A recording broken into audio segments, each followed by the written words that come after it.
How to Train Your Useless Dragon by Mika Crispy on AO3. Chapter 7 How to Ride a Dragon. Bakugou Katsuki is not stealing.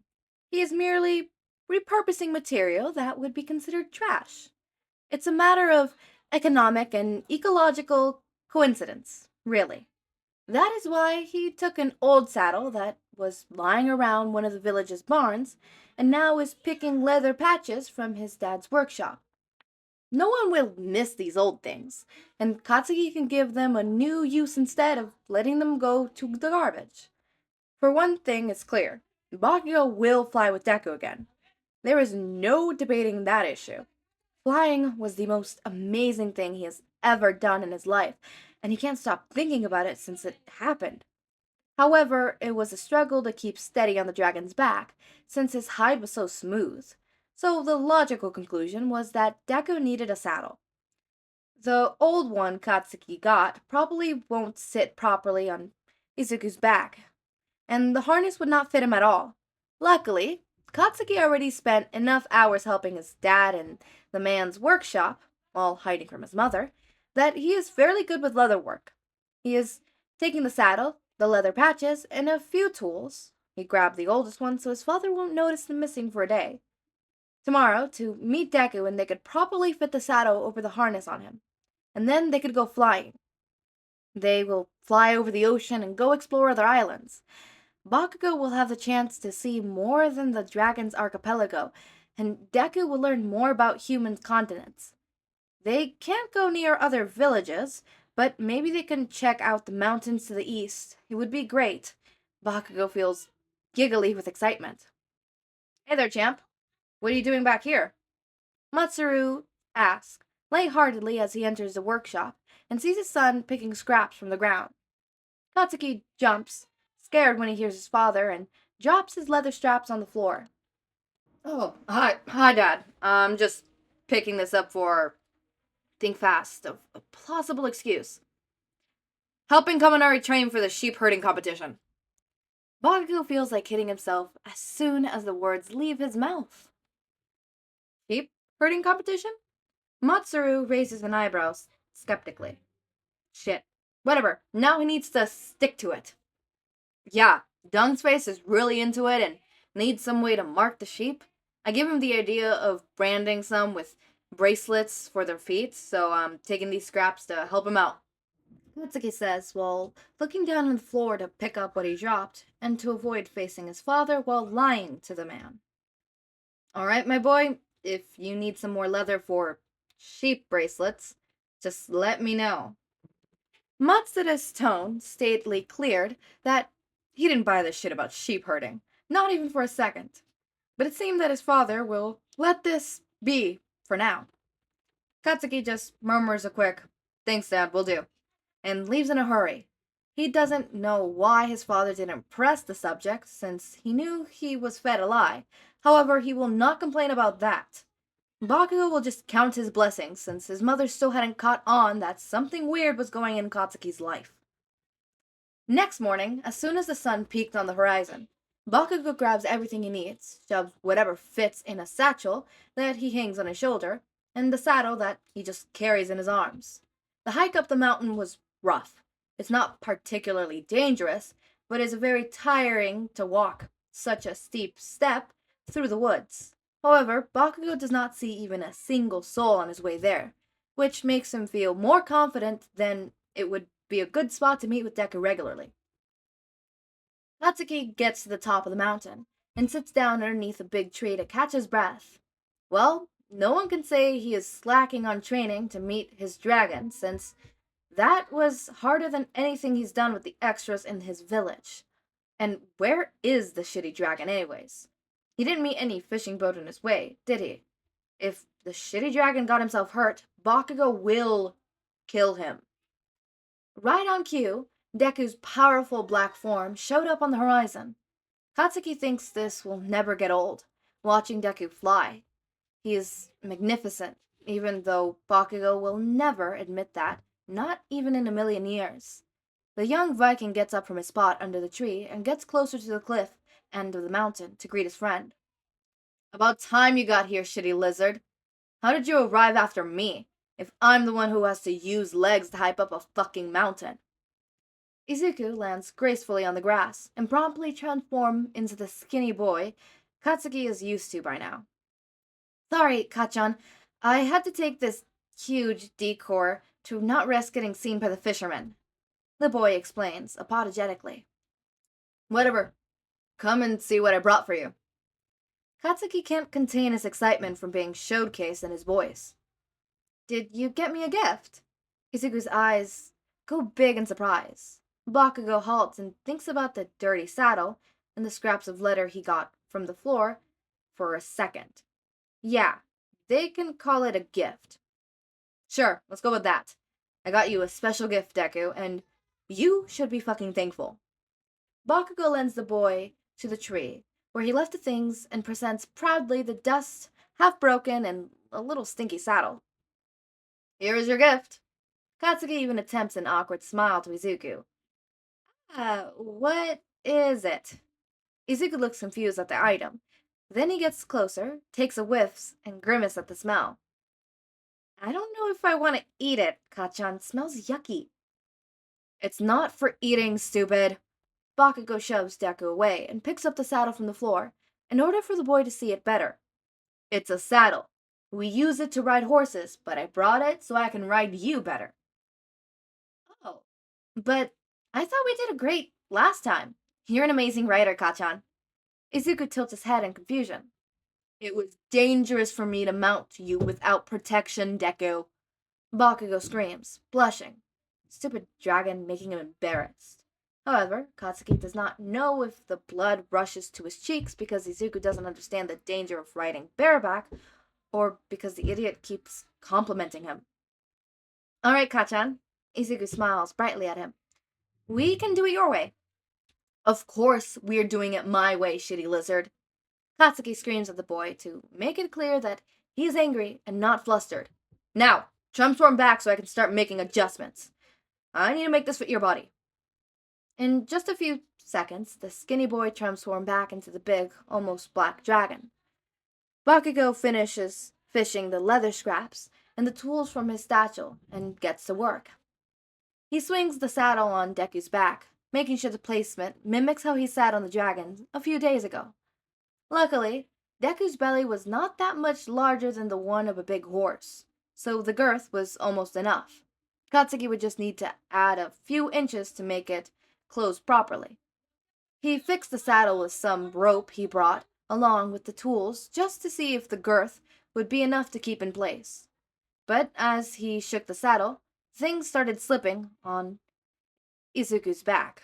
Deku moved his wings to show that once the saddle was too low on his back, it impaired his ability to fly. Yeah, I see that. I'm going to fucking fix it, you crybaby. Katsuki responds to the dragon's antics. Maybe he could create a hitch that hugs the dragon's chest? That way the saddle can't move as much. He measures how long the new harness would have to be, then takes the saddle off Izuku. Alright, I know what I need to do. I'm gonna work on this shit now. Katsuki grumbles as he goes back to sitting down under the big tree and gets to work. Izuku follows him around, still in dragon form, and lays down by Bakugo's side like an overgrown puppy. Katsuki has to bite back a chuckle at the dragon's antics when Deku nuzzles the saddle again and makes the same grimace at the smell as he had done in his boy form. I can clean it better later, don't be such a baby. Bakugo begins extending the girth to fit it around Deku's body. That was the easiest part. All he had to do was sew in a few more inches of leather on one end. Katsuki works quietly and focused, and Deku quickly becomes bored, as if trying to get his attention, but at the same time, afraid of annoying the human. Izuku gets closer, inch by inch, with his big head under until he's almost on top of Bakugo's lap, nuzzling on the Viking's thigh. Hey, I'm working, asshole! Bakugo pushes the dragon's head away. Not satisfied with the answer, Izuku rolls into his back and makes a cutesy face and positions himself to get Bakugo to play with him.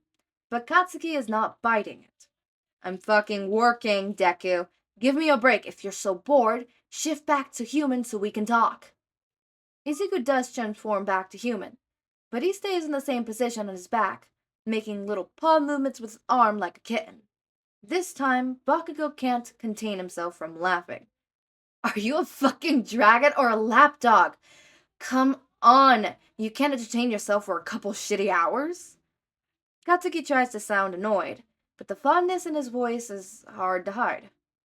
I'm bored, Kachan. Can't you do that some other time? I want to play. Deku whines at him. I have other shitty responsibilities on the days I'm not with you, Deku. Besides, we will not be playing. We will be training and exploring, and the saddle will help with that shit. Bakugou explains with a calmness that seems very out of character for him. What responsibilities Kachan has? Izuku perks up. He's always interested in hearing the human talk about his life, and Bakugou enjoys being the center of the dragon's attention. I'm a warrior, and I'm gonna be the first warrior. That means training my combat skills and shit with other warriors, so that when shitty humans try attacking my village, I can protect everyone. So you form protection parties, like the ones we have in Dragon Island? Kind of. I mean, we don't have to patrol our territory, but we form groups to train together daily. How is Kachan's group? They're a bunch of idiot extras that make more problems than they're worth. Bakugou grumbles, and Izuku laughs openly.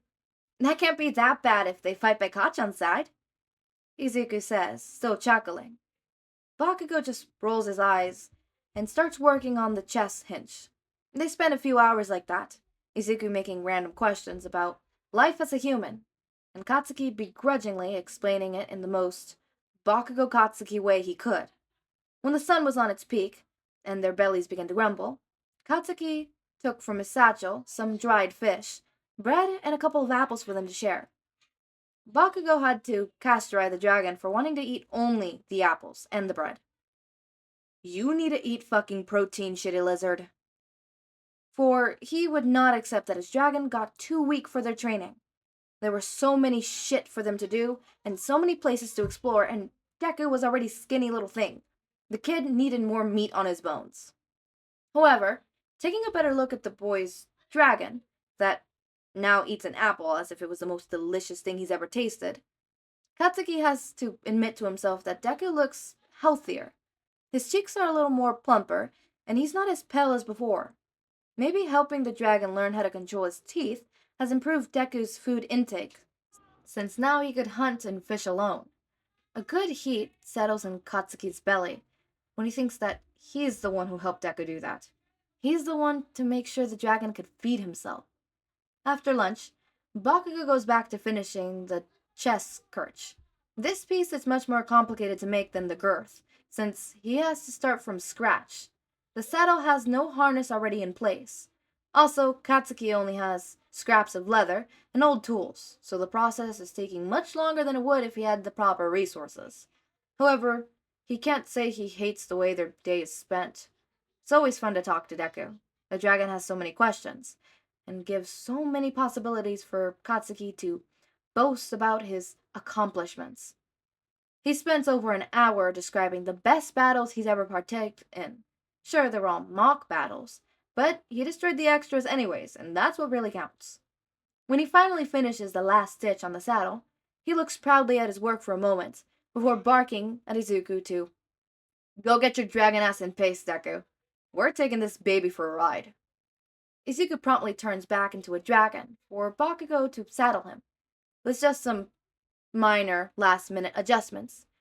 Finally, the saddle sits tight on Izuku's back, and now it's time for the test. I'm going up, Deku, is the only warning Bakugou gives the other before putting a foot on the stir and hoisting himself onto Deku's back. He moves around a little bit to settle properly until he's happy with the results. Alright. This looks good. Let's try flying a little. Without a second thought, Izuku turns toward the cliffside of the mountain and trots towards it with increasing speed. And Bakugou realizes the dragon intends to jump off the giant fucking deadly cliff to test the saddle for the first time. He freaks out. What are you doing? Turn back! Shitty dragon! Turn back! Ah! There was no time for Deku to stop once Bakugou started yelling at him. They were already too fast running towards the cliff. As he feels the ground vanish from underneath Izuku's paws, Katsuki closes his eyes and screams for his life. However, he does not feel the crushing weight of gravity pushing him down towards a deadly fall, so he opens one eye tentatively and is rewarded with a beautiful sight of the blue sky. They didn't die. They didn't die. Yeah, perfect. He knew the shadow shit would work. They fly for a while, enjoying the nice scenery of the sea. Deku flies low, his paws brushing the waves, as Bakugo smiles openly on his back. Hell yeah, go faster! Faster, Deku! The Viking urges him, and Izuku turns his nose up and quickly climbs high with some powerful claps of his wings. They reach above the clouds, and Deku stops midair to let Katsuki enjoy the view of the sun rays reflecting, yellow on cotton-like clouds. And just as the amazing view relaxes Katsuki more than he has ever felt, Deku takes a nosedive towards the sea again. It's a complete free fall. Izuku's wings are tucked in to diminish as much as he can of air resistance. They reach an unbelievable speed that Katsuki can't even scream in fear since there's no air left in his lungs. His fingers are white from holding onto the saddle, and his heart is beating inside his throat. But in the last second, Deku opens his wings and glides above the waters. Katsuki can't help the scream, of excitement that comes out of him. Hell fucking yeah, let's do that again! Izuku tries a few more tricks with Katsuki on his back, but way sooner than any of them would have liked, the sun starts going down on the horizon, and they have to call it a day. Bakugo still has to hike back down to his village and arrive home before dinner time. They land back on the mountaintop, and Izuku ships back to the boy so they can say their farewells. They agree to meet up in 3 days, as usual. Then Bakugo picks up his satchel and the saddle and begins walking back home. I would love to ride a dragon. I can't imagine how it would be, actually getting to sit on a dragon and then ride. How exciting and exhilarating would that be? That's just what I wonder, how exhilarating would that be? I feel like that would be, super fun, exhilarating, and, I don't know, just the thought of it. I've always, ever since I was a little kid and I watched How to Train Your Dragon, which, by the way, I was a huge fan of it. I absolutely loved How to Train Your Dragon. I watched the movies, I watched the TV shows, both of them. Not the newest one, fuck the newest one. Oh my god. I watched everything of How to Train Your Dragon except the newest one. Fuck the new one, okay? The new one could go suck a dick. But as I was saying, I've always been fascinated with dragons, and specifically the whole, how would it feel like to be on a dragon and flying and seeing that amazing horizon view and being able to ride on a dragon and feel the wind against your skin. I don't know, stuff like that I've always been so interested in, and little kid me would, I would maladaptive daydream like there was no tomorrow. For those who don't know what maladaptive daydream, it's, maladaptive means to do it too much, to an obsession, and daydream, well, you know what daydream is. So basically, I would daydream about this constantly. I mean, I was pretending to be a dragon, I was pretending to be Hiccup, I was pretending to be Astrid dating Hiccup, my imaginary play was insane. Now, that did calm down as I grew up into just having it in my head. As I said, it's just the thought of actually sitting on a dragon. I remember I made up this whole world in my head that I had another a Night Fury, right? Another Night Fury that wasn't Toothless, right? And I was in a separate village from Toothless and Hiccup, and this Night Fury was a female, and it did not look white. Actually, little kid me knew that most animals, when it comes to female and male animals tend to be smaller, and they tend to be on the prettier side, especially bird-like things. I know a lot of birds. For example, the peacock. Most birds, the males are the colorful, really pretty, dainty ones, while the females are the ones that hunt, stuff like that. Even with, a lot of people are like, oh, but the males, look at the male lions, look at the male lions. Yeah, their mane, it's pretty, it's nice. They're supposedly strong. Who does the hunting? The women. the women do the hunting, right? So in my little head, my little female Night Fury, which I'm not gonna tell you guys the name because that shit. I did not name my Night Fury Nightlight, okay? Don't come at me. All right. I gave her white-looking eyes, so I called her Nightlight. She was like stronger and more buffier, like bigger and more buffier, more aggressive looking than Toothless. Still Night Fury-ish, but more aggressive looking and less soft looking, because that's what happens with most bird species and a lot of like actual like, you know, animal species. Obviously there is like the exceptions, like, you know, whatever, but for most of the time, at least around that time, I found out about the whole lions and how the women are actually the ones who hunt, and my little mind was fascinated about that, and I always knew about the bird thing. I don't even know where I learned that from. I know I learned that lion thing from when I went to the zoo. I was creating this whole world inside my little head. But yeah, I've always been fascinated with dragons and How to Train Your Dragon, and I wonder how it would be like actually riding a dragon, or like befriending a dragon. Like imagine like petting a dragon. Like these are all little things that I've always like imagined. I always like, the closest we're gonna get to flying with a dragon is probably gonna be a mother freaking roller coaster. That's the closest thing we're gonna get. Which by the way, I love roller coasters. Oh my god. Am I gonna rewatch How to Train Your Dragon when I have time? Yeah, I am. Now this is getting me wanting to do the dragon thing.